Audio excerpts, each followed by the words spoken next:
Carrie Farber was originally a customer at my shop. She was very pretty, very confident, and she was super smart. That's why she was attracted to me. I don't know, I'm a pretty mundane blue-collar guy, but we were on the same page. We were both just looking to go out and have a good time. That morning, when I left the house at about 6:30 a.m., she was on the couch with her laptop and phone. I said, "See you later, have a nice day, goodbye." Later that morning, I'm at work, and I get a text from Carrie that says, "Can we move in together?" Now, that was extremely left field because after dating for 2 weeks, Carrie made it very clear to me that if we have a relationship, it's nothing serious.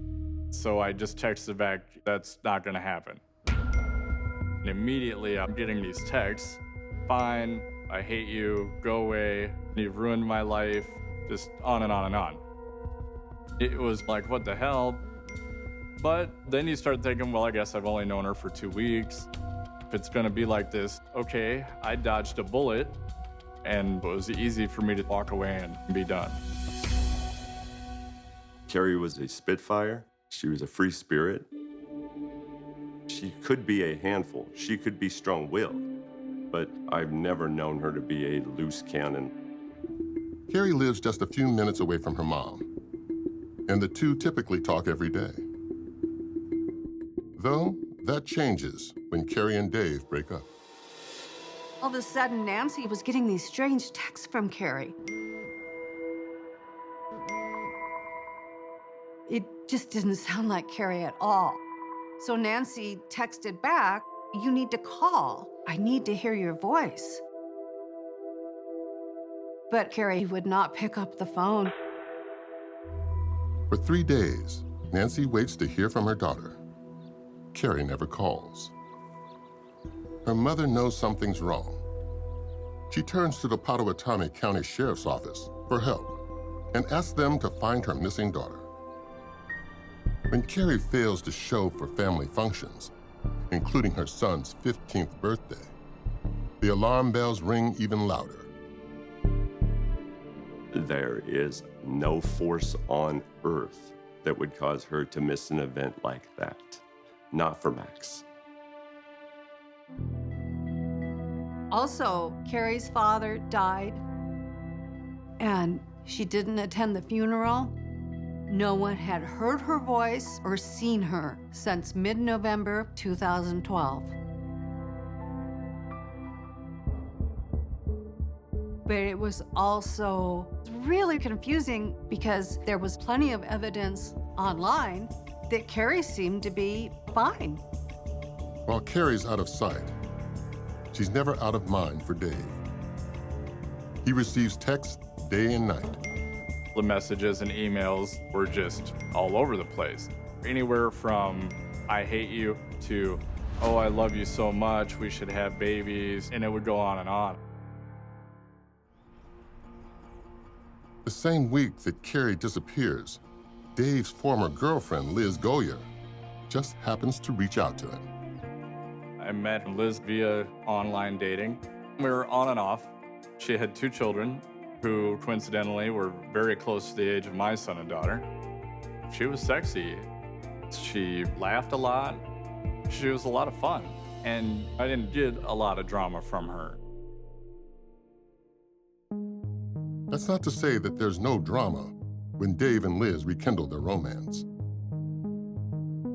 Liz and I would be hanging out, and we'd both start getting threatening messages from Carrie at the same time. Messages like, "Dave's mine," "I love Dave," "I hate you." It was almost surreal. It was weird, too, because they had never really met. Back when Dave first started dating Carrie, she and Liz briefly crossed paths. Her and Liz probably saw each other for 5 seconds or so outside my apartment. No words were exchanged. The harassment goes well beyond nasty texts. Somebody had written on the wall of her garage, "Whore from Dave." Liz calls me, blaming me. "I can't believe you brought Carrie Farber into my life." And of course, I feel bad because now she's a target and she's afraid for her children. Liz reported the harassment to the Omaha police. So the police there were trying to find Carrie Farver.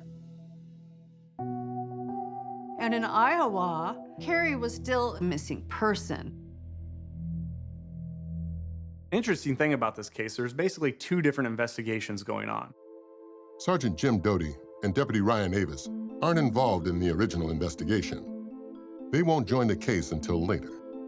An Iowa Sheriff's Office was trying to locate Carrie because her mother had reported her missing. And on the Omaha side, they're looking for Carrie as the suspect of these harassment reports, stalking reports, vandalism reports. Even with police looking for Carrie, Dave continues to receive one ominous message after another. Some days 70 emails and text messages just uncountable. Some of these text messages were describing what Dave is doing, what he's wearing, at that very moment. He got a text, "I see you in the chair with your feet propped up. You're wearing your blue t-shirt." Oh, I saw you take your trash out 40 seconds after I took the trash out. It just makes the hair on the back of your neck stand up immediately. A few days after a heavy snowfall, and 2 months after Carrie vanishes, Dave does find something. I'm driving around the apartment complex, and I notice there's one truck that is not cleaned off. It's still got a foot of snow on it. I start looking a little closer, and I see it looks kind of similar to Carrie's. So I called the sheriff. And they ran the license plate. It was Carrie's vehicle. The vehicle was taken into a police impound to be processed. There was a mint tin in the center cup holder in the front seat, and with our crime scene tech, she was able to lift a fingerprint off of the mint tin. The print was run through the national database, and unfortunately, we didn't get any hits. Liz calls me and says, my house is on fire. Now, I don't know what to think. What do you mean your house is on fire? So I went over, and sure enough, there's 2 big fire trucks in the street. Luckily, Liz nor her children were in the house at the time. When Liz speaks to the fire department investigator about the case, she tells them that, "I know who did this." It's Carrie. Her last name's Farver. She kept texting me and telling me she wanted to kill me and my kids. In fact, Liz showed the fire investigators an email that said, "I hope you die in the fire." But law enforcement's having a hard time doing anything about it because they can't find Carrie. Dave and Liz continue to receive harassing messages for the next year and a half. No one, including the police, knows where Carrie is. We found not one person had heard her voice, not one person had actually seen her. She hadn't got employment anywhere else. Her checking account hadn't been used. You start to wonder, like, how could someone survive without any financial means? There was literally no sign that showed Carrie was still alive. So at that point, we started working on the premise that she was deceased and that somebody had been posing as Carrie this whole time. To find out if there's an imposter, detectives have to follow a long and winding digital road. So I started going through all the original case reports, and I noticed that Liz Golyer's name keeps popping up. We're seeing all these harassment complaints that Liz Golyer's making, and Carrie's the suspect. The original investigators got phone downloads from Dave Krupa and Liz Golyer back in early 2013. I found a couple things on that download that were really interesting. There was several phone calls made from Liz's phone to Carrie's home phone about a week before Carrie went missing. They used the *67 prefix, so it disguises your number when you're calling.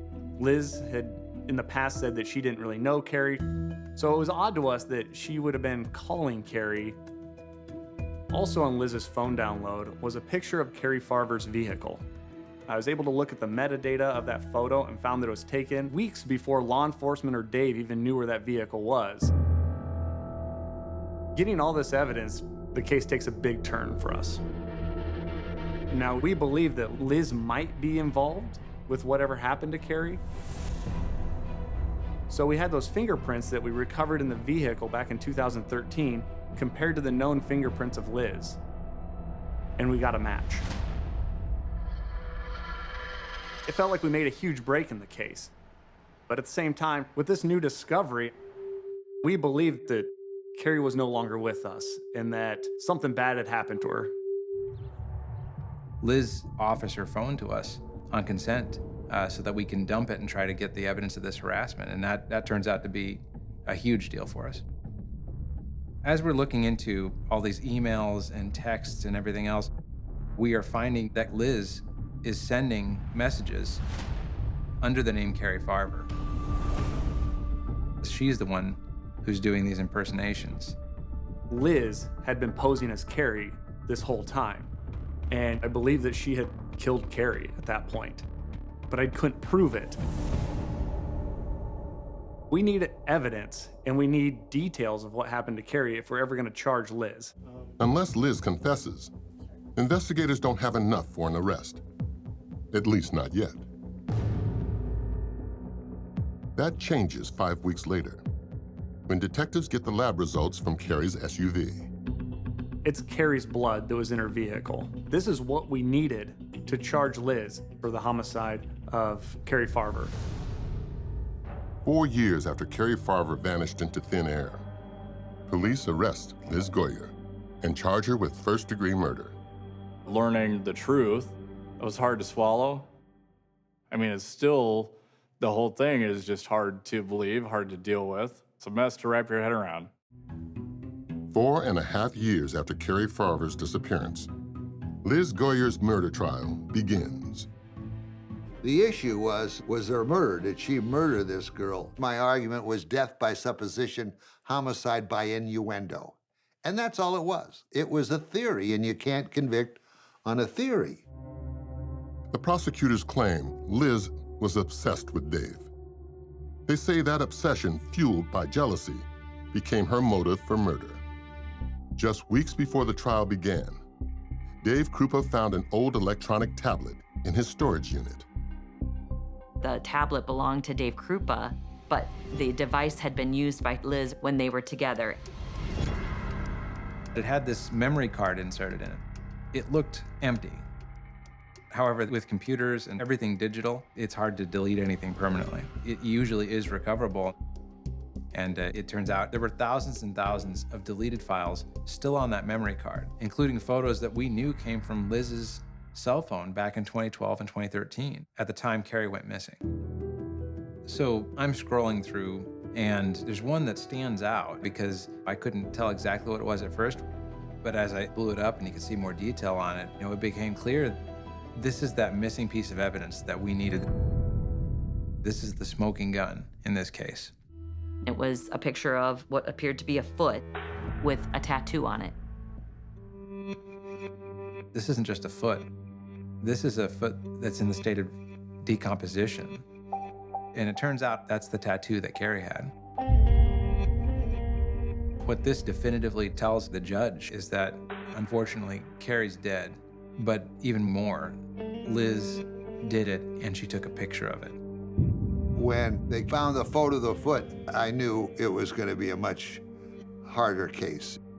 It made a huge difference because they had evidence, not the body, but evidence of a body part that helped substantiate the murder. When she was finally found guilty, that was huge because it's over. It's really over. Nearly 5 years after she murdered Carrie, Liz Goyer is sentenced to life without parole.